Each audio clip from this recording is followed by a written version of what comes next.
Head Eesti Pensionäride Ühenduste Liidu veebi-tv vaatajad, täna on meie külaliseks meie tagasihoidlikus nurgakeses Igor Gräzin. Tere! Tere, Igor! Hakkaks siis ikka viimastest uudistest peale. Et sotsiaaldemokraatide eemaldamisest valitsuses, ütleme pehmelt öeldes. Aga neid märkusi oli ka varem. Aga mis oli see, mis selle kõrre nüüd katki tegi? No kõrre katki tegi tegelikult see liha markeerimine, mis ühest oli. Mis oli muidugi täiesti jabur ja ootamatu, aga sa ütlesid see lisaks jutt on tegelikult väga sensitiivsest lihast sellepärast, et jutt on toidupankadest. Toidupangad, mis niigi toimivad, eks ole, ju ühiskondlikel alustel ja inimeste heast tahtest ja nii edasi. Ja kui nüüd neile saadetakse mingisugune toidukontroll kaela asja eest-teist taha, sõna otseses mõttes asja eest-teist taha, no siis tegelikult ütleme, see isegi ei olnud mitte kõrs, vaid see oli ikka päris paik.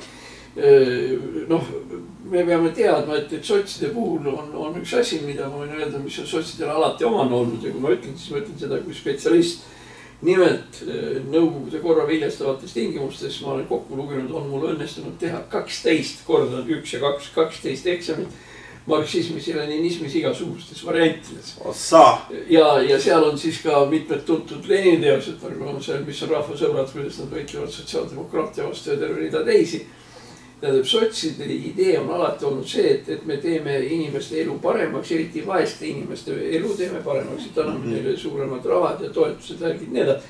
See pool on okei, aga see, millest sotsid kunagi ei räägi, on see, kust see raha võetakse. Sest me võime võtta ka parempoolsed sellised liberaalsed ja turumajanduslikud erakonnad. Me ütleme minu pärast kas või omal ajal seesama Ansip või Taavi Rõivas või praegu Kristen Michal. Kas nad ei anna pensionäridele täiendavad rahasid rohkem, kui nad annavad sellepärast, et nad ei taha, sest nad on nii kurjad ja õelad. Või sellepärast, et vastutusrikas eelarves seda raha eriti nagu ei ole. Ja siin oligi nüüd ühesõnaga see moment, kus sotsid ühest küljest toetavad seda toidupanka, mis on sellised väga head asjad, eks ole. Ja samas nad tekitavad täiendava riigibürokraati sinna juurde. Muide, meil ei ole olnud Eestis minu teada ühtegi sellist otsest juhtumit, kus toidupankades ja üldse toiduannetustes, see ikka, mis näiteks ka Rimis on, eks ole, see kast, kuhu sa võid asju panna ja nii edasi, et sellest oleks mingisugune terviseprobleem Eestis ilmunud. Võt see on alati poliitika puhul on see, kui sa hakkad mingit asja tegema, sa esitad endale küsimuse, mis probleemi ma lahendan. Ma teen seda selleks, et lahendada probleem number see ja see või niimoodi. See toidupankadele, see liha ja toiduainete kontroll ja liha päritolu kontroll ja nii edasi, see ei lahenda mitte mingisugust probleemi. Meil lihtsalt ei ole probleemi. Sa saad öelda, et probleemi ei ole? No mulle tundub. Või siiani ei ole olnud? Ma küsin sinu käest ka, kuule, kui meil ma ei tea, alates nõukogude korra viljastavates üks kord on olnud, aga see ei ole seotud toidupangaga, me võime selles edasi rääkida. Üks juhtum on, kus on ligi 70 inimest kas surnud või invaliidistunud, on see kuulus Pärnu metanooli juhtum ja seal juhtus. Aga metanool ei ole ka toidupank, tule taevas. Ja aga see on kogu Eesti ajaloo jooksul on see olnud praktiliselt ainus juhtum, kus on tegemist mingisuguse mürgitusega. Massmürgitusega. Kõige hullem lugu on nüüd see, et see oli nüüd järgmine vigur, mida ka sotsid ja kõik toetasid, oli see, et nüüd me peame tegema Pärnusse metanooli tehase. Tähendab, mis ei tea, kui suured 1000 inimest võetakse tööle ja nii edasi, mis on tegelikult lihtsalt sigadus. Kui just on vaja seda metanooli tehast teha, siis tehke ta kuskile mujal. Aga ärge mõnitage neid inimesi, kes surnuks jõid. Ja muide, see on üks asi, mis ma Lennart Merile ette heidan, kui Meri käest nüüd. Seal oli ju pull lugu hakkas sellest peale, et päevade kaupa hakkas inimesi ära surema. Ühel päeval 3, teisel päeval 4, ühel päeval nii ja siis. Ja politsei ei osanud midagi teha, ei olnud võimalik aru saada, mis toimub. Ja kui kogu see asi oli lõpuks enam-vähem nagu kontrolli alla võetud, siis Meri käest küsiti, mis ta sellest arvab. Ja ta ütles väga jõhkralt, et tema arvates Eestis mingisugust mürgitust ja mingisugust kriisi ei ole. ja tegelikult ta isegi lahtises intervjuus vihjas umbes sellele, et need, kes metanooli joomisega ära surevad, nad seda surma väärt ongi. Sest need on tegelikult tavalised jotad ja... Oi, ära nii hullusti räägi. No, mina ei räägi, meri räägis. Ja tegelikult see on ikkagi, ma ütleksin, see on üks kõige suuremaid amoraalsusi meri presidendiks oleku aja jooksul, kus ta ei saanud aru, et see tegelikult on Eesti inimeste tragöödia. Me hakkasin praegu rääkima selle pärast, et kas on mürgitusprobleem ja nii edasi. Räägime siis nii, nagu asjad on. Üks mürgitusprobleem on olnud.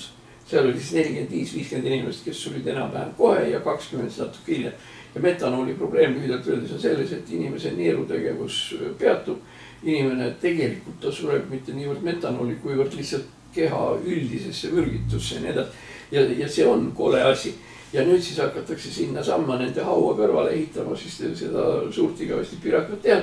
Kus rääkis, oi, et miks see metanool vajalik on. Metanool on vajalik selleks, et see on väga kõva kütus ja asjad ja nii edasi. Lõpetagu see ära tähendab metanoolile mitte midagi kui täiesti tavaline puupiirituse vabrik, mis tahetakse siia tuua ja millel mõtet ikkagi ei ole. Ja jätame need morbiidsed asjad nüüd. Ei, aga see on tõsine teema, kui sa Eesti asjadest muide räägid, siis see metanooli ehk puupiirituse vabrik on seotud sellise asjaga nagu energeetika. Ei, seda küll, aga nagu meil viimasel ajal on juttu olnud, et kõik need ettepaneku tegijad osutusid nagu mitte eriti nagu kvalifitseerituks. Ei kvalifitseerunud ikkagi. No esiteks lollid ja teiseks vargad. Aga tähendab, võt see seos. Nüüd eks ole, me hakkasime peale toidumürgitusest, me rääkisime metanoolist ja nii edasi ja nüüd me oleme energeetikani. Mis pärast see oluline on? Sellepärast, et see metanooli tehas nõuab tõepoolest tohutut kogust elektrituge. Ja see ongi üks seletus selle vabriku ehitamiseks Pärnusse. Miks Pärnusse? Jumalukene, ehitage siis äärmisel juhul. Ega ma ei soovi ka Jõgevale midagi alga, aga ehitage kuskile teise koht. Aga miks? Sellepärast, et sinna pannakse tuulikud. Ja see on nüüd see 2,6 miljardi investeeringu. Ja need muide juba... See jäi nüüd ära ikka ajutiselt. No jäi ajutiselt, aga ega need metanooli kunnid, ega need ju ka ütlesid niimoodi, et meil on jõle palju energia. See on jõle tähtis, et meil on olemas seda energiat ja värki nii edasi. Mingisuguse osa annab, ütleme see madala kvaliteediline puit, haavapuu ja mis seal on. Või siis meil on ju tegelikult Eesti ei ole mitte metsatäis, vaid võsasi. Aga see Stora Enso ei lõpetanud just hiljaaegu omal seda projekti. Tubli poiss, täpselt lõpetaski. Ja siis, aga see on siis nagu, see on kuskil 15-20% läheb siis nagu sellest. Teine osa, midagi läheb ju toormeks, kus kohas seda metanooli välja võetakse keemilisel teel.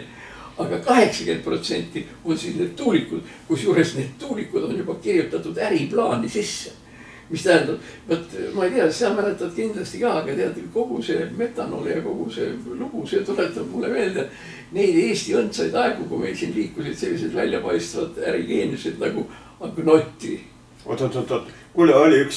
Agnotti, siis oli Sposato. Ei, aga siin oli üks soomlane, oli ka väga tuntud kuju. Mis selle nimi oli, mulle ei tule meelde. Tema käis ka ju meil ministrite kabinetis, lõi jalaga ukse lahti ja oli kõva mees. No võt seal on, aga see on see meie vanuse probleem, et meil ei tule kõik nimed korraga meelde. Aga põhimõtteliselt, eks ole, Agnotti, Sposato tähendab üks asi, ma ei teagi, millega see pull ära lõppes. Aga tähendab, üks neist on tegelikult, me võime nagu vaikselt aitäh ütelda, seisab praeguse Kristiine keskuse taga, selle Kristiine välja ehitamine ja nii edasi. Ja see on vist ainus probleem, mis oli õieti 2 probleemi. Üks probleem oli see, et umbes poole sellest makstavast rahast varastas ära. Ja teine probleem oli see, et ja meie politsei pidi kuidagi asjale reageerima, oli ta Itaalias taga otsitav. Ja Itaalia politsei ja võimud tahtsid, et selle neile välja annaksime. Aga kuna siit hakkas nagu susisema see Kristiine kesk, see jäi kuidagi pooleni. Aga ütleme niimoodi, et kallid eestimaalased, tuletame meelde noid õndsaid aegu ja Agnotti Sposato mälestus ei ole kuskile kadunud. Ta ei ole kustunud. Ei ole kustunud ja nüüd on ta selle metanooli tehase juures. Kuule, aga tegelikult selle koalitsiooni muudatus, kas see üldse oli üllatus? Ei, tegelikult ei olnud. Sellisel põhjusel, et noh, siin olid, ütleme need olid maailmavaatelised asjad olid juba sisse programmeeritud. Tähendab, sotsdemmid nii, nagu nad peavadki olema, nad on suhteliselt sellised vasakpoolsed, tegelevad, ühest küljest nad tõstavad makse, teisest küljest nad püüavad riigistada igasuguseid asju ja riigi käes hoida. Ja see nüüd sellele teisele poolele, paremale poolele nagu kuidagi ei sobi.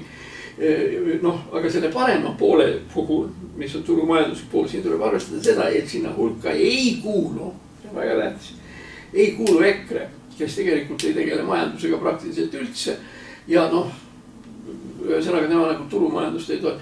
Küll aga on hakanud Eestis pead tõstma väga sümpaatne uus asi, parempoolne, parem erakond, mis ta nimi ka siis on. Ja sealt siis... Sa mõtled seda endist prokuröri? Endist prokuröri, jah, Laamil. Ja siis see, nii et varem või hiljem pidi sotsidega probleem tekkima, aga muide ta tekkis, nagu siin Kristjan Michal väidab ikka juba tükk aega ja ega me lihtsalt ei tea, mis täpselt uste taga toimus ja nii edasi. Aga iseenesest, eks oli see praegune koalitsioon, sotsid ja liberaaldemokraatlik siis Reformierakond. Eks see ole ju üks siga ja kägu, ühesõnaga, mille tulemuseks on siis nagu öeldakse, et tiibadega siga. See siis nüüd oli, mis me selle saime. Et ega siin mingit üllatust taga või niimoodi ei olnud. Paha asi muidugi on see, et see praegune koalitsioon on nii õrn, nii väike, tähendab selle ühe häälega. Aga siin tuleb arvestada veel ka 52 häält, üks oli 51 on enamus. Siin tuleb muidugi arvestada veel ka seda, et ega Reformierakonnal, suurel tugeval erakonnal, ega tal pole ka paari mehi eriti kuskilt võtta. Sest tegelikult ühesõnaga, kellega peaks nagu asjad klappima, on Isamaa. Vähe küll, aga ta on seal olemas. Aga Isamaa, ma arvan, et nad lähtuvad ka sellest, et jõle narr on minna praegu valitsusse 2 aastat või vähem kui 2 aastat enne uusi valimisi, kus juures risk on ju läbi nähtav, et ega suga ei lähe ju otseselt midagi halvasti, kui sa istud tugevas opositsioonis. Aga sul võib kohe, sest kõik need praegused jamad, mis üleval on ja mida on vaja hakata lahendama, siin kõik erinevad maksusüsteemid, uued maksud ja nii edasi. Miks peaks Reinsalu ja need ütlevad, me oleme ka selles osalised. Nende asi on praegu ilusti nurgas istuda ja ütleme pealt vaadata, mis seal koalitsioonis tehakse ja nii ta jääb. Aga lubadused on suured. Viia järjekordselt läbi suured muudatused riigiasutustes. Kas see ei tekita nüüd järjekordset nagu segadust üldse, sest minu arust see ministeeriumite ümberkantimine siin, see tekitas ikka tõsise segaduse, kes millega tegeleb. Praegu nüüd on niimoodi, et need ettepanekud, mis praegu laual on see, et mingid ministeeriumid oleks vaja ära likvideerida. Paar tükki muidugi on ka palja silmaga näha tegelikult, ütleme see siga ja kägu. Jumalukene see ministeerium, mis praegu oli, see oli põllumajanduse ja regionaalarengu ministeerium, kus juures Piret Hartmann, kes seal minister oli, ta praktiliselt regionaalarenguga ei tegelenud üldse. Kuidas tegeles? Kuule, määras ühe mehe sinna kuskile Ida-Virumaale ja nüüd tahtis 4 külvivolinikku veel määrata. Ühesõnaga see, ta oli üks käkk oli veel, aga see on muidugi, see on sots, et sa näeksid, sots otsast lõpuni on see regionaal- ja see ministeerium. Üks päev enne seda, kui ta peab oma kohvrid kokku panema, ta siis leidis 15 miljonit Rohuküla raudtee ehitamiseks Haapsalust Rohukülla või midagi. Kus juures tal oli 2 aastat aega seda täiesti rahulikult teha. Ja teine muidugi väga oluline näide, mis oli sotside käes, oli portfell, aga sotsid jällegi ei teinud mitte midagi. Oli Eesti, ütleme niimoodi, Eesti regionaalse või territoriaalse jaotuse ümbertegemine või korda tegemine. Veel kordselt või? Jah, nüüd ühesõnaga see, mis tehti, on vaja tagasi teha. Tähendab tegelikult see... Nii hullusti kohe? Väga kehvasti on. Sõidasid Tallinnast väljapoole ja kui sa näed seda regionaalarengut ja tähendab see ikka väga lihtne asi. tähendab, oletame üksikvanem inimene, pensionär elab kuskil 5-6 kilomeetrit maakonnakeskusest, sealt samalt Jõgevalt või Põltsamalt või kuskil eemal. Ja tal on vaja tulla linna kas arsti juurde või minu pärast oma hoiuarvet seal kontrollida ja vaadata, kui ta ei taha seda interneti teha. See ei ole tehniliselt võimalik, sellepärast et nendes maakohtades tulid kunagi bussiliinid, mis on praeguseks ära kadunud. Ja tegelikult on ju ka see, et vallavalitsused ja nii edasi, nendel on ka väga siuke tume ja ähmane ettekujutus, mis nende valdades toimub, eriti kui sa lähed keskusest kaugemal kuskil, minu pärast siin Lääne-Eestis või ükskõik kus kohad. No siin tuleb muidugi tunnistada, et praegune territoriaalne reform, see käkerdis, mis praegu nüüd maal on tegelikult, see on nüüd puhtalt tunnistada Reformierakonna probleem. Sellepärast, et tol korral oli rahandusminister, oli kes vastutas regionaalse arengus, tema põhiline abiline ja kõik need, kes nad sinna abilisteks võtsid, olid ka tegelikult üks kamp ja nii edasi. Ja tegelikult neil see asi tegelikult täiesti läbi mõtlemata. No ma tuletan näiteks kas või sellega asja, mäletad, et vald jääb alles siis, kui seal on rohkem kui 5000 elanikku. Kust see 5000 võeti?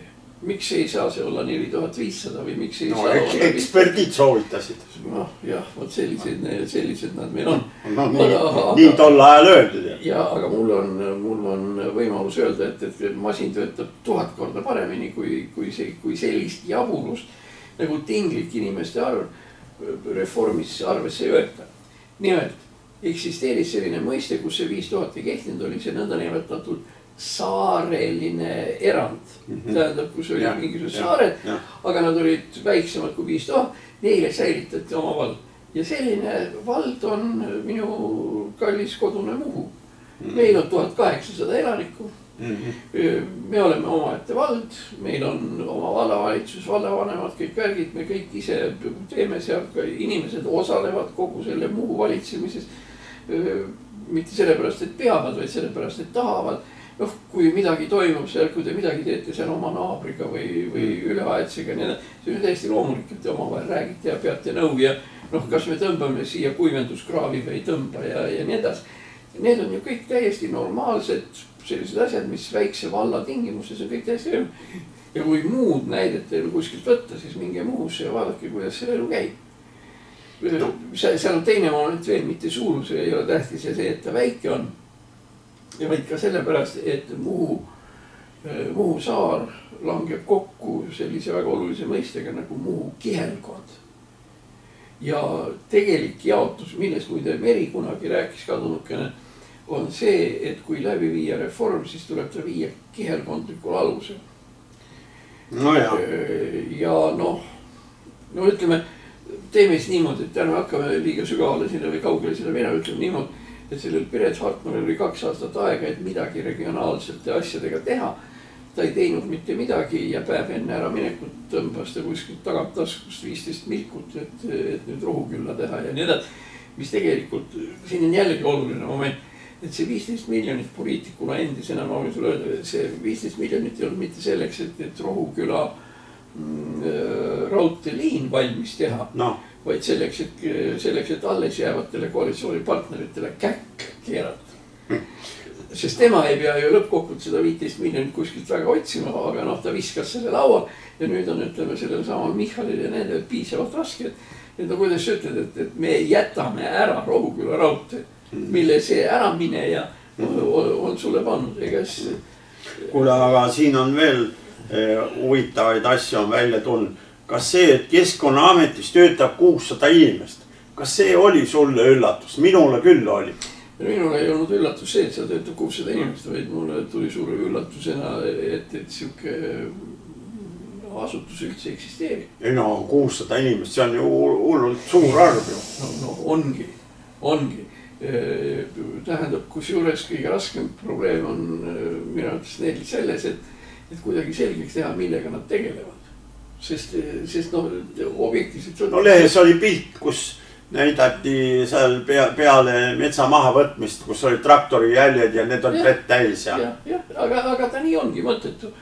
muide, aga siin on meil üks paralleel Ameerika Ühendriikidega. Ameerika Ühendriikides hakati ka nüüd ministeeriumi ja ameteid kokku tõmbama. See on nüüd siis Elon Musk, kellele endale tehti ministeerium. Kuule, vaata, aga meil tuleb ka midagi sarnast sinna Riigikantselei juurde. Võtsid snitti korrat sellest Trumpist. Tuleb ka mingi komisjon, kes hakkab kokkuvõtmisega tegelema. No tõele auandes, ega siis Trump võttis meilt šnitti. No hea küll, okei.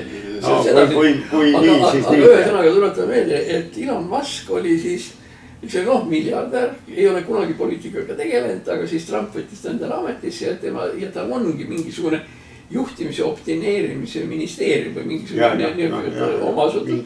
Ühesõnaga, sinna ta pani tööle kuskil 400-500 inimest, kusjuures keegi veel rõhutas, et tähendab, tööle ei võetud neid, kelle isiklik varandus oli alla $100 miljoni.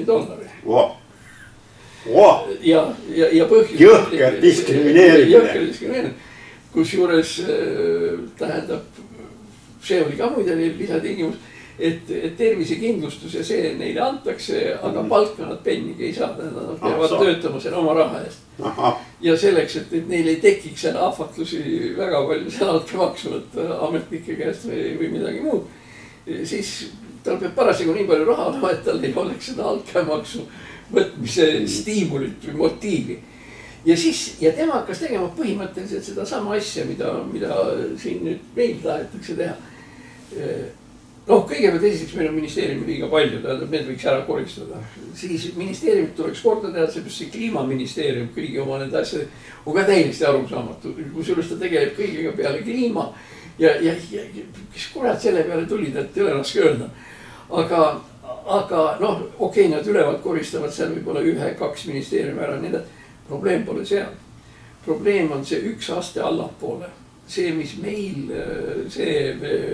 mis Ameerika mõistetes on siis nagu departement ehk meie mõistes amet. Võt nagu sa väga õigesti ütlesid. Ja tähendab, probleemid tekivad just ametite tasandil, sest ameteid on sageli tekitatud selleks, et teha fiktiivne ministeeriumite koondamine. Et selle asemel, oleks vaja, eks ole, sa vallandad ja vallandadki. Inimesed on kadunud, neid enam lihtsalt ei ole. Aga pärast tuleb välja vaata seda ametit, seal samas ta õnnetuke istubki. Ja ma ei taha öelda muidugi ühegi konkreetse erakonna kohta, kuigi ühesõnaga ma olin ise siis, me olime valitsuserakond, Ansip oli meie peaminister ja siis üks erakond, kes oli just äsja pääsenud Riigikokku ja tahtis moodustada oma eriala mingisuguse ameti ja selleks, et nad ei möliseks väga palju, antigi neile see amet ja kuskil poole aasta pärast Ansip juhuslikult hakkas sirvima ministeeriumi koosseis ja nii edasi ja siis seal oli siis tähendab õde, vend, lahutatud naine, lahutatud naise mees ja nii edasi ja oli 800, kusjuures tähendab see häbematus oli isegi nii suur, et nad ei vahetanud oma perekonna nimesid ära. Tähendab, sa lööd selle asja lahti ja nii läks. Nii et see on üks, kuidas nüüd öelda, see on üks selline autasustamise viis või? Kuule, aga räägi nüüd seda, et seoses selle regionaalministriga, kuule, kas tegemist on ikkagi nagu laialdasema haldussuutlikkusega, et meil siin seisavad kliimaseadus, metsaseadus, jäätmeseadus, nüüd räägitakse nagu sellest kvoodi rakendusest transpordis ja elamumajanduses, et mis värk on tead? Nagu asi pole nagu mitu aastat liikunud pole. No siin ma pean ütlema noorema põlvkonna poliitikutele, et ega neist tegijaid ju ei ole tegelikult tõepoolest. Võt, kui me tulime erakondadena sisse 92-93 aastal, kes tookord olid mõõdukad, olid sotside eelkäijad seal ja siis Isamaa, Reformierakond väga vara hakkas peale. Koonderakond, eks ole, tol korral seal Tiit Vähi, Mart Siimann ja nii edasi. kui me mõtleme selle aastate peale 92 kuni 2000, siis tegelikult nende 8 aastaga tehti korda kogu Eesti seadusandlus. Tsiviilkoodeks, kriminaalkoodeks, karistuskoodeks, relvaseadus, värgid, ühesõnaga 8 aastaga tehti kõik korda. Või õieti ehitati üles uus Eesti seadusandluse kogu see värk. Kus juures huvitav on märkida seda, et alati haridus ka ei tähenda, sest üks mees, kes ei olnud üldse mingit juuraharidust, või ehti 2 meest, on meie seaduste suured isad, kus neil puudub igasugune juriidiline baasharidus, aga nad lihtsalt õppisid asja ära ja hakkas tegema. Üks on Kaido Kama, eks ole, kes praegu on, eks ole, Võrumaal. Ja teine üks Jüri Adams, kes ma ei tea, mis tal see, tema üks tähtsamaid elukutseid, ta oli katlaga. Põhiseaduse tegija tead. Jah, põhiseaduse isa ja need. Aga need asjad tehti ära. Aga nüüd juba aastatest 2000 pluss ja nii on tegelikult, kui sa isegi vaatad lihtsalt neid pealkirju, mis asju seal on, selle seaduse parandamise seadus või selle muutmise seadus, parandamise seadus ja nii edasi. Ja see on see, millega siis praegune poliitikute põlvkond tegeleb. Ja kui nüüd ootamatult nende ette kerkib tõeline seadusandlik probleem, neist ei ole tegijaid. Neist ei ole enam tegijaid, sellepärast, et praegune õigusharidus ei ole enam see, mis ta oli. Inimeste poliitiline valmisolek ei ole see, mis ta oli. Nad on kogu aeg harjunud mingisugust tegeleda mingi nipet-näpet ja siis üksteise kallal õiendamine seal Riigikogus ja nii edasi. Ja mul on see tunne, et nad isegi kui nad väga tahavad, siis nad ei ole võimelised midagi ära tegema ja nii need asjad kuhjuvad. Oleks seal 1, 2, 3, aga neid sa siin praegu nimetasid 3 või 4, tegelikult ma arvan seal kuskil 10 niisugust suurt asja, mis vajavad tegemist nagu seadus olema peab, mis hakkab preambulist ehk sissejuhatust peale ja lõpeb siis täitmise kontrolli ja kõige sellega nii nagu seadused käib. Nad ei oska sellega mitte midagi teha. No jah, aga mis me nüüd tegema peame? Räägitakse, et kogu aeg hoiame kokku, Riigikogu kontroll ütleb, et eelarve kulud vähenemise asemel suureneb. Jah. Ma ei tea, mul on jah raske öelda. Mismoodi see korramuse asi siis nüüd niimoodi käiti? No väga raske on, tegelikult on ju niimoodi, et aga öeldes, et ei, ma saan aru, et mina ei saa asjast aru, aga mul tundub, et igavene hulk inimesi on veel, kes sellest riigieelarvest tuhkagi aru ei saa. No jah, aga tähendab, nüüd ütleme, eelarve kõige suurem viga, mis saab olla. Eelarve kõige suurem viga on see, kui ta on arusaadav. Kui ta on arusaadav? Jah. No. Õige eelarve peab olema selline, et sellest ei saa aru mitte keegi. See on väga huvitav lähenemisnurk nüüd küll. Ei, aga kui sa vaatad, kuidas seda tehakse. Tähendab, küll on ta kulupõhine, küll on ta siis... Ei, praegu ei ole, praegu on tegevuspõhine. Ei, üks päev on ta kulupõhine, siis on ta tegevuspõhine, siis on veel mingisugused see rehkendusviisid ja nii edasi. Ja siin on muidu huvitav, et erinevad eelarved läbi aastate ei ole oma vahel võrreldavad, sest nad on erinevad tehtud. Nii et eelarve on põhimõtteliselt... Läheks ikka selle vana asja juurde tagasi, jooks kõigil aru saada. Millest jutt on? Jah. Aga näed, kuidas me siis elame, veebruari kuu inflatsioon 5,3%. Hästi elame. Mis meil on või mis selle 4. kvartaliga siis juhtus, et majanduslangus pööras siis nagu tõusule. Mis sa arvad? Või on see mingi väike võnge? See võib olla ka väike võnge, aga tähendab, hullem on see, et me ei saa sellega midagi teha. Tähendab, juhul kui see toimub, siis see niimoodi toimub ja me ei saa inflatsiooniga mitte midagi teha. Ja ligi võib karjuda palju tahes, aga ta ei tee seda ära. Ja ma ütlen, miks see on nii. Põhjus on selles, et Eestil ei ole enam oma panka, Eesti Keskpanka. Ja suure inflatsiooni korral on esimene liigutus, mis on vaja teha. Kursimuutus. Kursimuutus või siis Keskpank tõstab intressimäärasid. Selleks, et raha vähendada. ja veel üks asi, ta suurendab ka kapitalireservi tingimusi või nõudeid, kas 10, 15, 20%, kui palju peab olema see kaasusele. Aga kui sul oma eelarvet või kui sul oma panka ei ole, siis kõik need normaalsed rahalise regulatsiooni võimalused kaovad ära. Ja ega siis nüüd ilmaasjata ei ole, me vaatame, kuidas neil on läinud, ikkagi oli terve rida väga tublisid riike, kes viimasel hetkel eurost loobusid. Neil oli küll kohustus, aga nendest, oi, et meil on praegu nii halb olukord, me ei saa praegu neid nõudeid täita ja nii edasi. Ja kes jätsid oma raha endale alles. Need, kes meiega nagu enam-vähem sõbrad on ja sellised või meie saatuse kaaslased, esimene, kes ütles ei, oli Poola. Poolal ei ole.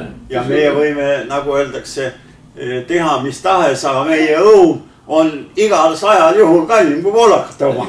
Absoluutselt. Jah, see on nii edasi Poola. Teiseks Tšehhi. Kusjuures Tšehhi, masinaehitus nii edasi, vaata kui palju Škodasid ringi sõida. Helsingi linna trammid on Škoda ja nii edasi, nii edasi. Škoda hakkab tegema lennukimootoreid ja mida iganes. Sellepärast nii töötab. Ja seal on veel huvitav võrdlus. Oli ju Tšehhoslovakkia, läks keskelt pooleks. Tšehhid jätsid endale alles Tšehhi krooni ja Slovakid läksid üle euro peale. Ja tulemus on, me näeme, mis see vahe on. Muide ka need, kes, kelle peale meie vaatame, et need on kehvakesed või nii edasi. Nendel on ka mõistust jagunud Bulgaaria, Rumeenia. Seal ka midagi ei ole. Taani iseenesest, hea küll, Taani ei ole meile eeskuju, seepärast, et me oleme Taanist nii palju vaesemad. Aga tähendab see idee ise, et raharinglus peab olema kuidagi reguleeritud, kui sa oled mitte eelarvega, vaid just nimelt pangaga.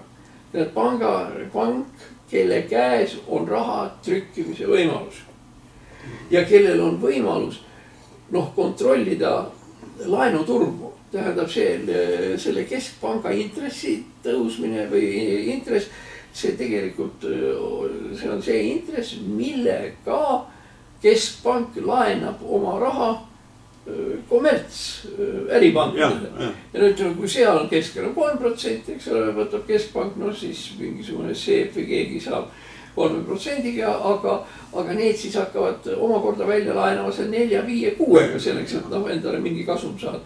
Ja lõpptulemus ongi see, ole see lahke, ei olegi enam inflatsiooni. Ja kõige hullem lugu muidugi selle, Ligist rääkisime. Nende Ligi ja Ansipi tähendab, ma ütleks ikkagi ülisuured käkid. Neid oli mitu, aga kõige suurem käkk oli ikkagi üleminek eurole. Tähendab see, mille järele puudus absoluutselt igasugune vajadus. Ja me tahtsime olla eesrindlikud. Ja mis siis, kui selle eesrindlikuse võid sa pista omale teada see kuhu. Siin on ju, ütleme need inimesed, kes praegu pensionärid on kindlasti mäletavad, et siis, kui see eurole üleminek oli, siis oli vahepeal maru raske elu, sellepärast, et siis ju igasugused need eelarve tasakaal, kõik need eurokriteeriumide täitmine käis ja oli komisjon, mille nimi oli krokodillide komisjon, need olid need, kes siis kärpisid. Tõsi küll, 2-3 kuuks, aga see oli just selleks hops hetkeks, et üleminek euro. Esiteks, tegelikult me võime öelda niimoodi, kuule Ansip ja Ligi, miks te meie tollase elu ära solkisite? Ja küll nüüd me nagu anname andeks ja mis iganes või mina ei anna andeks. Aga mina ka ei anna andeks. Ja kõige hullem lugu näiteks on praegu see, et näiteks sellel samal Ansipil on mingisugune teise klassi orden või värk. Keegi ei ole nagu selle peale tulnud, et selle ordeni peaks Ansipi käest ära võtma, sellepärast, et ta ei ole mitte millegagi seda ära teeninud. Ansipi aegadel hakkas peale ju ka Rail Baltic ja kõik need ülejäänud asjad. Muide, seoses sotsidega. Sotsid on olnud üldiselt alati seda meelt, et meie, nemad võitlevad roheliste asjadest. Et meil oleks vaja nüüd need põlevkivi kaevandused kõik kinni panna ja meil oleks üks selle riigi kontrolli all peab olema, või riikliku kontrolli all peab olema Eesti Energia. Riiklik ettevõtte, sotsidele meediad igast riiklikud ettevõtte. Tulemus siis täna on meil mis, ma ei tea, kui sul on korter, eks ole? Sul on korter või? Jah. Mitu tuba? 2. Nii palju maksad elektri eest? Kurat, ma ei tea. Ikka inimese asi. 50 või midagi. Mis see 50 eurot? 2-toalise korteri elektri eest? Jah. kas teie majas on veel vabukortereid? Ei, ma ei tea. No ma ütlen niimoodi, et mul no siiani. Aga kui me mul on 3-toaline ja 4 on siuke nagu see ruum siin ja siis ühes servas on need pliidid ja värgid ja nii edasi, see nagu ei ole päriselt tuba, aga okei, sinna. Niisiis eelmine kuu, usu või ära usu, 400. Ussa! Ma ei tea, mida sa seal pliidi peal teed? No ei teagi, jah. Mida seal pliidi peal siis teha? Ajan samaloni. No ma ei tea. Aga siis, kui ma vaatasin selle arve peale, kuidas see arve seal jagunes, siis oli niimoodi, et 120 eurot oli... Aga mis firmas oled? Tavaline Eesti Energia, ma ei oska öelda. No ükskõik oli, mis mul on Elenger. Ei, mul kindlasti mitte. Nii, ja siis ühesõnaga seal on siis niimoodi, et see 120 oli taastuv energiatasu, see on see ühesõnaga selle rohelise jama peal, eks ole, mis sinna läheb. Ja 180 oli see nõndanimetatud võrgutasu, mis ametlikult läheb nagu võrkude ülevalpidamisel. No siit me saame kätte 120 ja 180, eks ole. Nii et siis natukene... Ei no, mis sa rikast inimest räägid, kuule. Ei, ma ei hakkaks rääkima, kui ma rikas oleks, aga see oli nüüd see koht, kus kirves ära käis. Ja kõige hullem on see, me ei saa midagi teha, sest Eesti Energia teeb seda, mida ta tahab. Ja ma mäletan väga hästi, kui Hando Sutter tuli Eesti Energia pealikuks, siis kuskil 2 nädalat pärast seda, oli meie fraktsiooni, see on Reformierakonna Riigikogu fraktsiooni väljasõit Narva ja Kohtla-Järvele. Me seal juttu kohalike inimestega ja nii edasi. Ja meile siis ühel hetkel näidati seda Hando Sutterit, kes tuli ja väga kenasti naeratas ja nii edasi ja kõik see. Ja ma tol korral nagu väga ei mõelnudki selle peale, aga tähendab, ta tuli kuskilt börsilt. Ta tuli kas Tallinna börsi juhatusest või mingist sellist, ühesõnaga ta tegeles börsi asjandusega. Ja ta rääkis meile nendel, kuidas see börs, et siin läheb see ülesanne. Ainus, millest ta ei rääkinud, oli elekter. Noh, ja see oli siis meie Eesti Energia uus muide. Kas seal üldse Eesti ajal ühtegi energeetikut on olnud? Väga halvasti on olnud.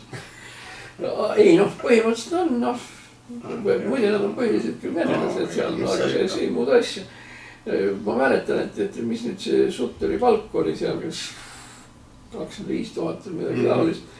Ja ma mäletan, et mingisugust telesaates Aivar Riisaluga me kuidagi ütlesime, et me mõlemad oleme ise nõus minema Eesti Energiat juhtima ja kumbki saab, ütleme, 8000, nii et seda 16 kahe peale ja et me igal juhul juhime seda Eesti Energiat oluliselt paremini. Ja siis see saate tegija seal TV3-s või kuskil küsis, oi, et millest te alustate.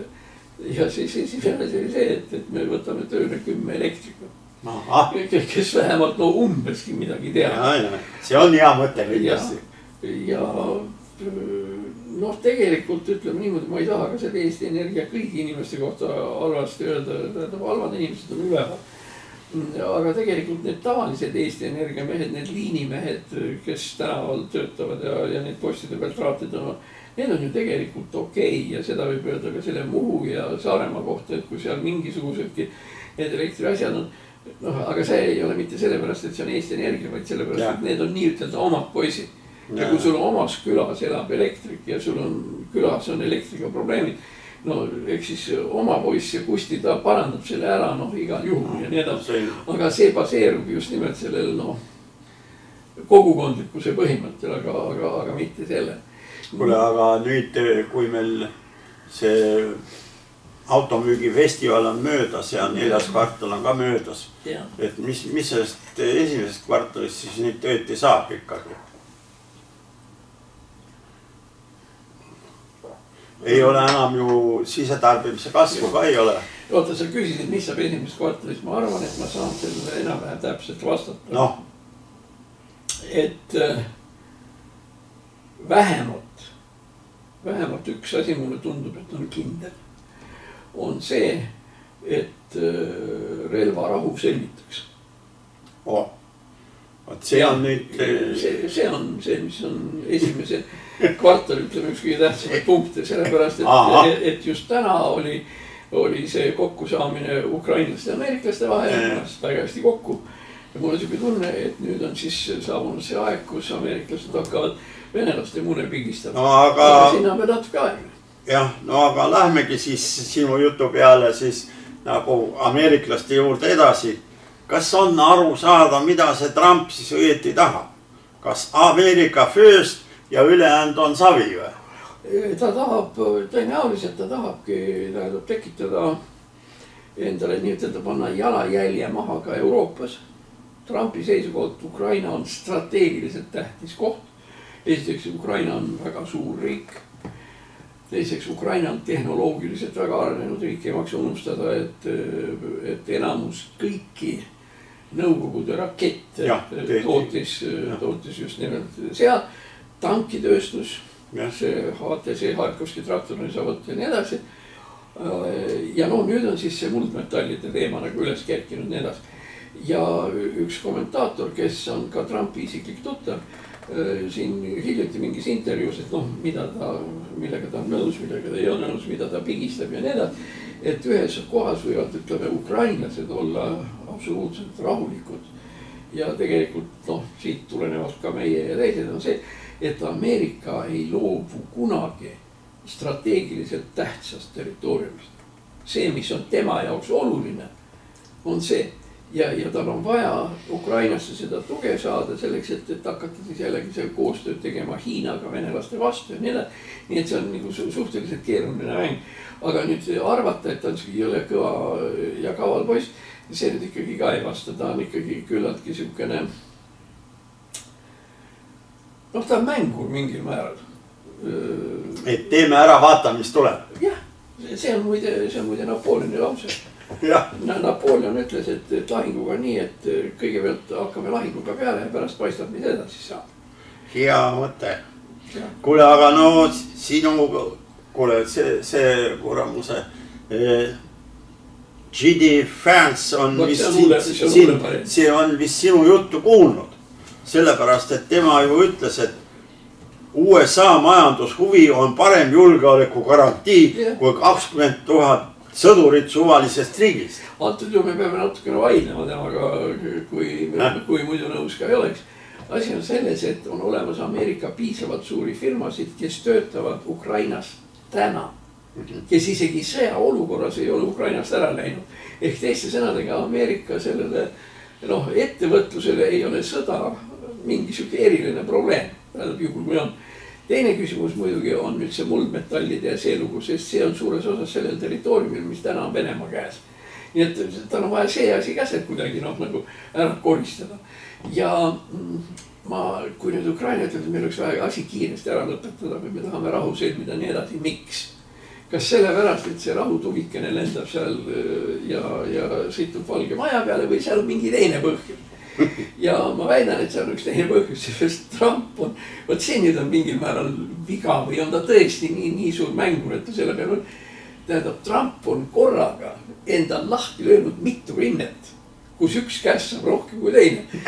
Tähendab, no nüüd see, mis Kanadaga juhtus, see on ikka täiesti uskumatu. Tähendab, Kanada selle nädala lõpul, siis peab nagu reedel või kuskil, ja sellega kutsub kokku oma kaitsetööstuse tegelased ja nii edasi, nii edasi. Nadi naljaks, Kanada hakkab ennast relvastama, kusjuures küsimus, eks ole, kelle vastu. Ja samas Trump ütleb, millest see pull peale hakkas nüüd viimane.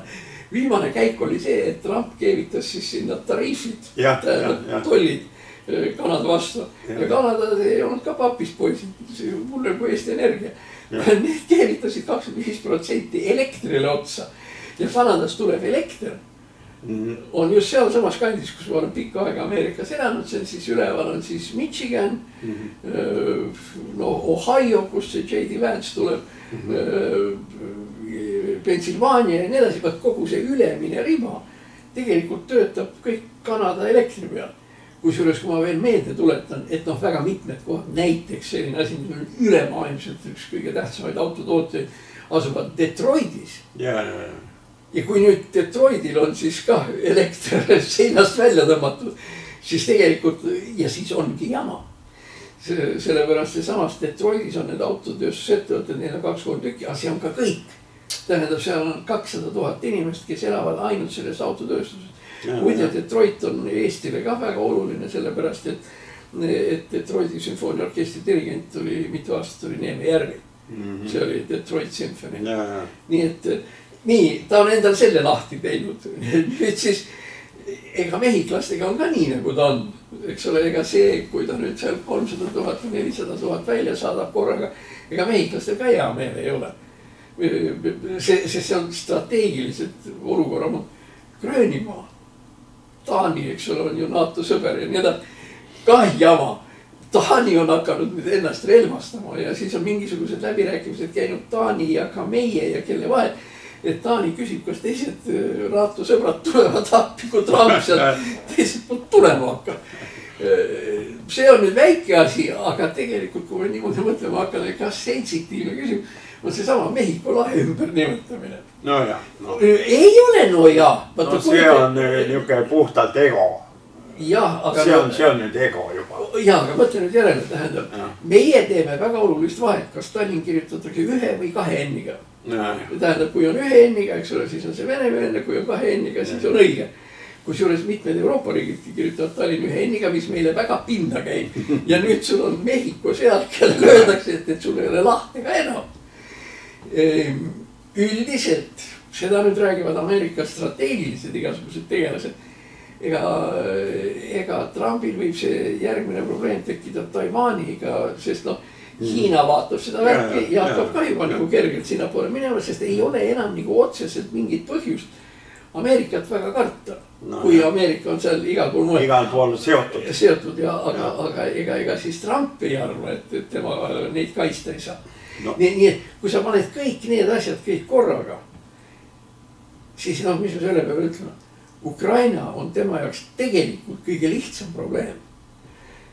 Putin on jama, okei. Eks me näeme nüüd tulevikus, kas Putin võtab selle vahetuse piirangu, seda näitab tulevik.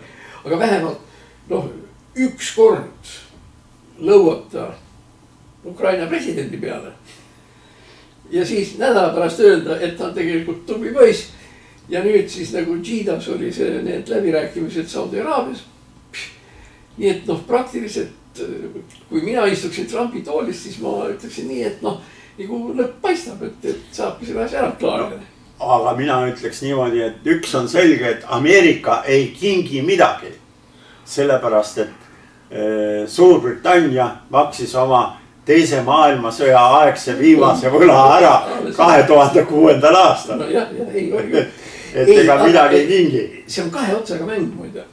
Tähendab, mingi määral ma olen ikkagi, paratamatult ma olen Ameerika patrioot suures osas ja muidugi mulle valmistas ikka väga suure pettumuse, mis Trump siin vaeva neid vigureid tegi ja ega ma ei hakkagi teda nii väga kiitma ega midagi. Aga Ameerika on üks neid väheseid riike maailmas, kes mõnikord sõdib aate eest, mingisuguse idee eest, mitte omakasu, vaid idee eest.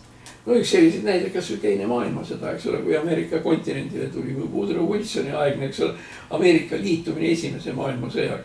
Kui me mõtleme kõik võimalike, tähendab,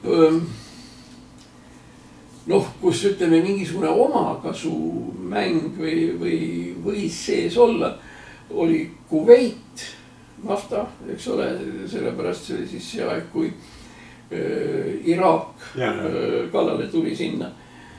Me võime esitada küsimuse, et mida ta otsis, tähendab, kas oli mingisugune huvi Vietnamis, võis olla sadamate probleem seal, nii palju kui see on Afganistan, nii ja naa, kusjuures Ameerika teadis ju, et Nõukogude Liit oli seal oma kolaka saanud. Ja kui sa vaatad kõiki neid ülejäänud kohti, kus ameeriklased tulevad, nad ei aja alati või väga sageli, nad ei aja omakasu taga üldse. Võib-olla kõige selline drastilisem lugu oli Srebrenitsas, see oli siis Jugoslaavia sõja ajal, kus olid siis koonduslaagrid, mida serblased seal pidasid ja sellised igasugused muud koledad asjad. Ameeriklased panid paar pauku seal mööda Belgradi ja nii edasi, nii et see probleem nagu lahenes ära. Ja võt siis oli Bill Clinton, kes ütles ühe fraasi, millest tasub nagu mõelda, et see niimoodi, et juhul, kui meie ameeriklased oleme maailma politseinikud ja meie ülesanne, me olemegi see, siis politseinik läheb saluunis kaklusesse vahele mitte sellepärast, et ta tahab midagi sealt saada, vaid sellepärast, et see on tema ülesanne. Et me läksime Jugoslaaviasse mitte sellepärast, et sealt midagi võita oli, seal ei olnudki midagi võita, vaid noh, me siis täidame oma funktsiooni maailma sandarmina. Ja noh, ka uuesti tsiteerides iseennast, et kui me räägime sellest, vahepeal kas NATO-t saab usaldada, ei saa ja nii edasi. Ma kunagi ütlesin niimoodi, et kui keegi üldse tuleb Eestisse, tähendab appi tegelikult, siis see, kes Narva all või Sinimägedes läheb kaevikusse, siis on see kõige tõenäolisemalt USA mere jalaväelane. Ja ta ei küsi, miks me sinna lähme, vaid sellepärast, et noh, see ongi meie funktsioon ja värgid. Aga kui nad natukene raha tahavad saada, siis selles ma ei näe ka otseselt midagi erilist, sellepärast no ikkagi 200 miljardit on ju tegelikult Ukrainale seda raha antud ju ka. Kusjuures tagastamata laenu. Seal tekkis muidugi uus nüanss. Trumpi alguses rääkis, et me andsime teile 500 miljardit. Ja, aga siis oli jällegi see Elon Musk, kes tundis asja vastu huvi. Ja nüüd juhtus see, mis ütleme meile siin Eestis tundub absoluutselt mõistetavana ja arusaadavana. 300 miljardit oli lihtsalt ära varastatud. Ja Trump isegi kuidagi vabandas selle, et läks, et Zelenski, kes ütles, et ta sai ainult 200, et tal on õigus, et 300 keerati tuuri. Kusjuures nagu Trump muidugi väidab, et see läks demokraatliku partei kassadesse igale poole mujale ja nii edasi. Nii et nii palju kasu on näiteks Elon Muskist olnud, et ta leidis selle kadunud raha üles. Tähendab, ta ei leidnud üles, ta leidis üles selle, kus see raha kunagi oli olnud. No kuule, aga läheks siia lähemale ka. Täna hommiku kuulsin ülevaadet Vikerraadios Saksamaa relvajõududest, kus selgus, et Saksa noormehed ei soovi armees teenida, et kasarmud on viletsas olukorras, võib surma saada. No Afganistanid nad ju maksid Talibanile, et Taliban ei ründaks neid, eks ole. Aga noh, jätab väga halva mulje, eks ole, tegelikult. No nüüd vist nii enam ei saa rääkida, nagu väidetavalt olevat olnud Saksamaal niisugune anekdoot, et von der Leyenil on lapsi rohkem kui Saksamaal tanke. Aga kuidas see selle või järgmise aasta lõpul, millal see 5000 meest sinna Leetu peaks minema? Jah. Kus need võetakse? Väga raske öelda. Muidugi see sakslaste seos relvastusega ja Saksa kaitsejõud ja kõik muud. Siin tuleb arvestada just asja, et see, et sakslaste kaitsejõud on sellised viletsakesed ja nii edasi, ei ole, tähendab, see on nagu natuke sakslaste süü, aga mitte nii väga. Sellest siin tekkis see sama olukord, mis oli pärast Versailles rahulepingut, mis lõpetas esimese maailmasõda ja nüüd 1945 Potsdami, Jalta ja nii edasi pärast teist maailmasõda, kus idee seisnes selles, et sakslased on nii ohtlikud. Nad on alustanud 2 maailmasõda. Nad on kogu aeg olnud sellise agressiivse hoiaku, et sakslastele ei tohi relvi anda. Ja sakslasi ei tohi relvastada ja Saksa sõjavägi ei tohi olla suur ja tugev, nii et ta oleks ohuks ülejäänud Euroopale. Noh, ja nii oligi, see oli muidugi pärast Versailles rahulepingut, kus ei tohtinud tankivägesid omada ja lennuväge ja mis iganes, ühesõnaga olid väga suured relvastuse piirangud. Noh, ja nüüd siis pärast teist maailmasõda sama asi, 45-46. Ameeriklased panid oma sõjaväebaasid sinna, neid sõjaväebaasi on seal mitu. Nendest võib-olla see kõige kuulsama nimega on üks tankivägede baas Ramstein, see on see, kus seal igasugust läbirääkimisi peetakse ja plaane peetakse, kuidas Euroopat kaitsta ja nii edasi Ramstein. Ja selliseid Ramstein on seal oli lademetes. Ja kui kuskil hakkas nagu vaikselt see õiendamine peale ameeriklased, et te võiksite ka ise midagi oma kaitseks ette võtta ja nii edasi, siis sakslastel vastureaktsioon oli see, et oi, et aga ärge unustage, me oleme nii ohtlikud ja meiega oleme nii hullud ja meie kätte ei tohi armeed ega relvastusi midagi anda. Et ei, meie peame olema demilitariseeritud, et me üldse nagu ei tegele. Ja kuskil 60ndatel aastatel, seal hiljem Erhardi ajal ja nii edasi hakkasid sakslased veel ühest momendist aru saama, see on see, kus ideoloogia omab tähtsust. Sakslased hakkasid aru saama, et see fašismiga ähvardamise jutt on tegelikult riiklikult väga kasulik. Tähendab, kui samal ajal, kui Ameerika kulutab 5, 6, 7% SKP-st kulutab relvastusele ja muudele sellistele asjadele, siis see raha hunnik jääb ju sakslastel alles. Ja seal, kus teised Euroopa riigid pidid kulutama rahasid selleks, et kaitsta ennast Nõukogude ohu vastu, see raha jäi sakslastel alles. Ja kui praegu me ütleme, et aga miks te ei ole seda teist kolmandat näidates, miks me tegime seda, mida te tahtsite, me oleme püüdnud vältida militariseerimist nii kui vähegi võimalik on ja nii edasi. Kusjuures ma olen tähele, et sageli oli nii, et kus mingisugused Euroopa väed kuskil vähegi liikusid, minu pärast seesama Jugoslaavia, millest me rääkisime või eks ole Afganistan, Kuveit, Vietnam, Lõuna-Korea või lihtsalt Korea tookord, see kunagi pole sakslasi olnud. Mispärast? Et neil on nagu see põhimõte, et Saksa sõdur on nii ohtlik, et teda ei tohi Saksamaalt välja lasta. Nii et teie sõdige, aga meie istume siin samas. Tulemuseks oli see, et Saksa majandus arenes sedavõrd kiiresti sellepärast, et nad ei kulutanud raha väga kallile riigikaitsel. Ja olgu see siis nagu muuseas öeldud, sakslased ei olnud ainsad, kes selle peale tulid, et peaks niimoodi tegema. Teised olid jaapanlased. Sest Jaapani probleem oli ju ka täpselt see, Jaapan kaotas sõja ja niimoodi läks nagu oli. Ja siis nüüd hakkavad peale Ameerika baasid Okinavas ja kus iganes, sest ka jaapanlased ütlevad, oi, meil on see asi nii, me oleme nii militaarsed ja nii ohtlikud, et meil ei tohi relvi ja sõjaväega anda ja nii edasi. Kusjuures, nojah, ongi nii. Tähendab, meis mõlemas riigis on lubatud politseijõud ja see. No nüüd muidugi hakkab situatsioon muutuma, sest jaapanlased on hakanud aru saama, et kui nad nii kaua väga seal põõsas istuvad, siis võib Hiina muutuda ootamatult ohtlikuks.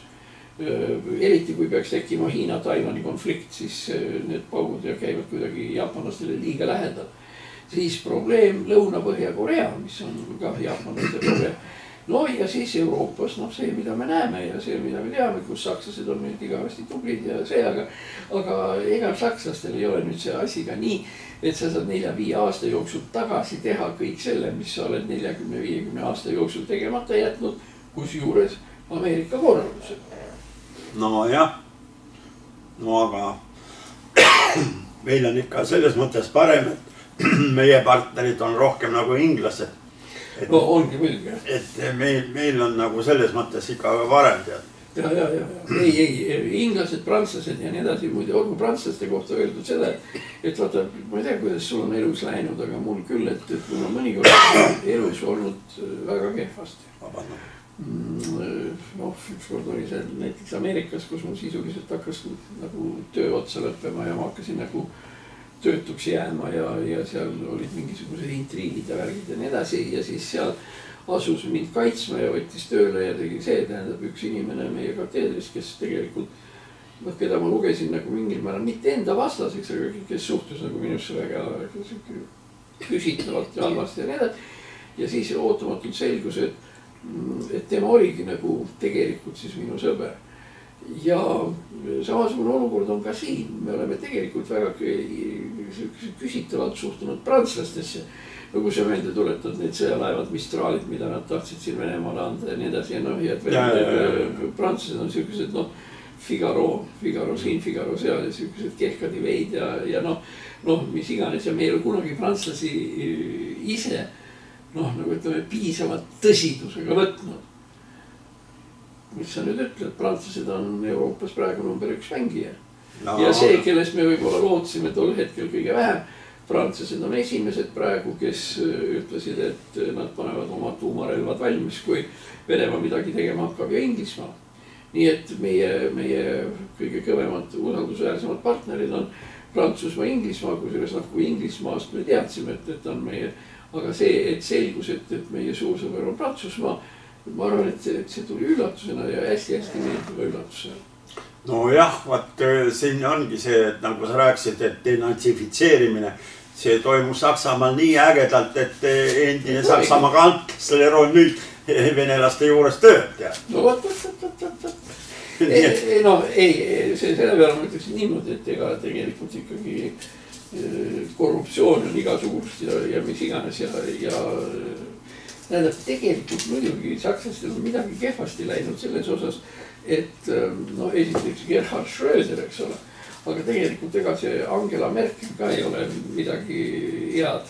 Ikkagi ka nagu mingisugune kokkumäng venelastega on olnud, see idee on neil ammu tegelikult olnud. Ja see, et juhtus, et esimene maailmasõda, mille tagajärjeks oli ka teine maailmasõda Venemaa ja Saksamaa vahel, see on ka kõige professionaalsemad ajaloolised ütlevad, et tegemist on mingil määra mingi sükese loodusõnnetused, seda ei oleks pidanud olemas, et tegelikult sakslased ja venelased said omavahel suhteliselt pikka aega hästi läbi tead. Ja keiser Wilhelm oli ju Nikolai teise sugulane ja mis iganes, nii et aga üks ole ajaloos läheb mõnikord inimesi täitis.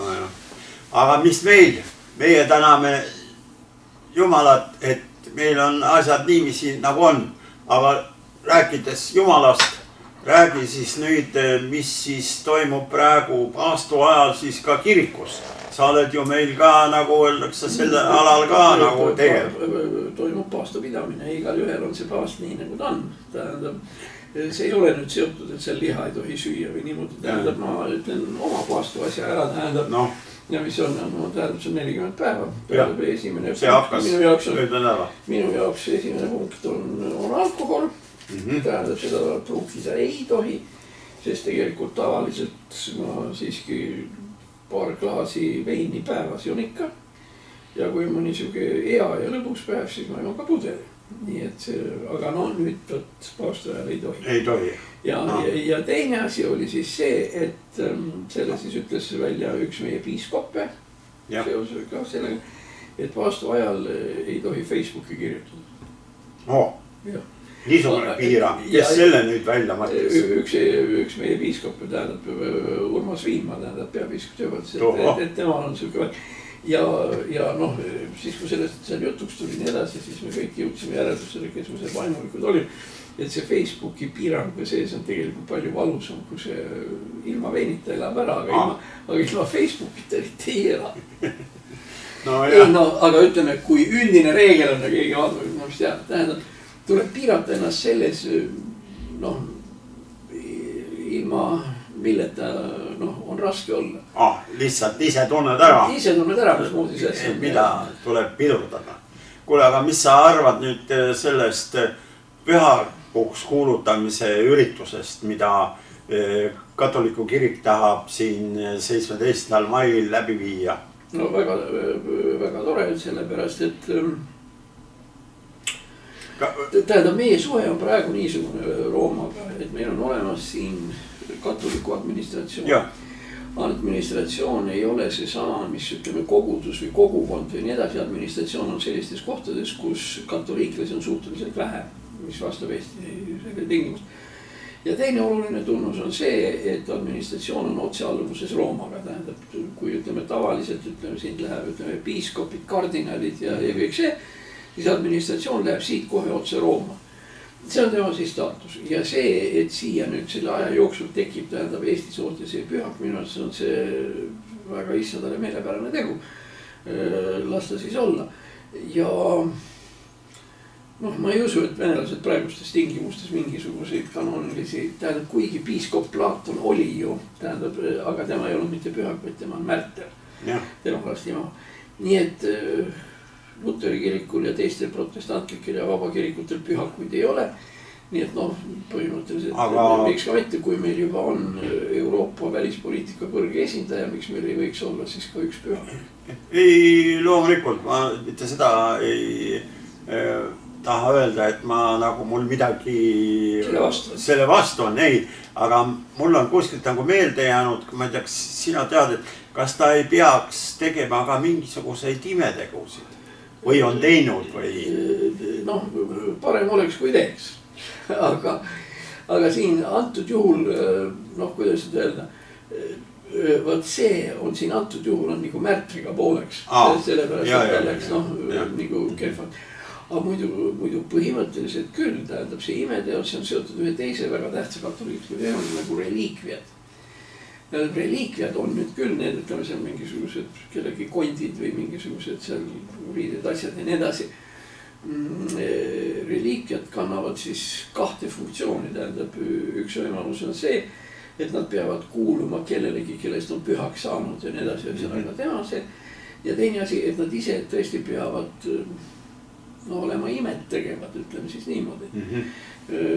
Noh, lõpuks meil on olemas ka film viimsest reliikviast, eks ole, see, kus on selgub, et see lõpus on, eks ole, üks suu kont ja nii edasi. Ja kui ühtegi neist tingimustest ei ole, tähendab, imesid ei sünni ja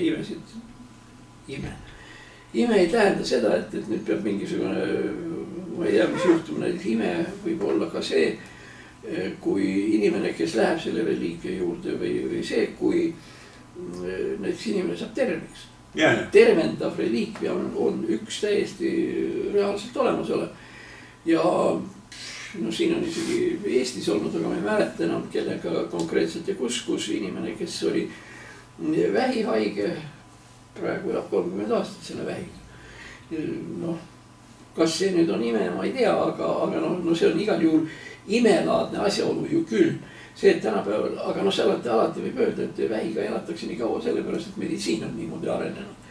Nii et see tegelikult kõik need asjad on selline uskumise värk, et kui sa usud, et see on nii, siis on ja kui sa ei usu, noh, mis seal ikka. Nagu nüüd öeldakse ju ka meditsiinitöötajad ütlevad, et usk on ka tervenemise juures suur tegija. Kindlasti, jah. On olemas üks sihukene tegevusvaldkond või mida nimetatakse hingehoid. See on see, kui kirikuõpetaja juurde tullakse ja kirikuõpetaja, ühesõnaga, kui sul on mure ja sa lähed kirikuõpetaja juurde, siis hingehoidlik on see, et õpetaja kuulab sind ära ja katsub sind aidata uuesti oma eluga järje peal. Ja ta erineb võib-olla sellest tavalisest psühholoogist ainult ühe asja poolest, et keegi õpetaja katsub üles leida ka piiblist vastava koha, mis sind nagu tugevdaks. Aga kui inimene ütleb, et ma tahan küll vestelda sinuga ja nii edasi, aga et ma jumalat ei usu, siis jumalat ei usu ja ongi kõik. Nii et mitte mingil juhul ei tähenda see, et kui sa jumalat ei usu, et siis sellepärast kõrgusse lähed kindlasti mitte. Kui sa ei usu, siis tähendab seda, et jumal ei ole sulle ennast näidanud ja ei ole seda tahtnud, no siis on nii. Aga kui jumal sulle näitab ja nii ja sa siis selle peale keeldud uskumast, võt siis on probleem. Aga kui jumal ei ole keskinud, siis ma ei usu. So what, eks ole. No nii, aitäh, Igor, kui jumal lubab, siis kohtume teine kordki veel. Tubli poiss, võt nii lõpetatakse ja minul läheb see kogu aeg mõnest ära, aga tähendab see lauske, kui jumal lubab. Ja no siia juurde võib öelda ja kui me siis veel elus oleme. No, tahaks loota. Tahaks loota, jah. Okei, aitäh. Aitäh.